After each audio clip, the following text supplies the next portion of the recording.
Xırdalan şəhərinin mərkəzində Heydər Parkı ilə üzbəüz 2 otağa düzəlmə mənzilimiz satışa çıxıb. Ümumi sahəsi 60 kvadrat təşkil edir. Bütün əşya ilə birlikdə satılır. Dəyərli dostlar, səliqəli mənzildir. Təmirə ehtiyac yoxdur. Köçyaşa bir mənzildir, dəyərli dostlar. Qonaq otaqdan çəkişə başladım. Düz Heydər Parkı ilə üzbəüz. Sürət qatarının Xırdalan stansiyasına yaxın bir ərazidə, əsas prospekt yol üzərində. Evin əsas giriş qapısı daxil olduqda belə bir geniş dəhliz hissəsi. Sağ tərəfdə qardirob şkafı yığılıb. Burada mətbəxi düzəldilib, dəyərli dostlar. Tavana kimi mətbəx mebeli yığılıb. Lift mərtəbəyə kimi qalxır. Sonuncu mərtəbədir. 9 mərtəbəli binanın 9-cu mərtəbəsində ümumi sanuzeli.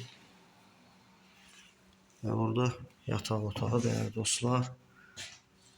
Bu otaqdan da evinə çıxış var. Tam mərkəzdə yerləşir. Əsas prospekt yol üzərində binanın geniş həyəti var. Heydər Parkı ilə Mədəniyyət evi ilə üzbəüzdür, dəyərli dostlar. Qiymət açıqlama bölməsində qeyd olunacaq. Ətraflı bizi Instagram, TikTok və YouTube səhifələrində izləyə bilərsiniz. Bu günlük bu qədər.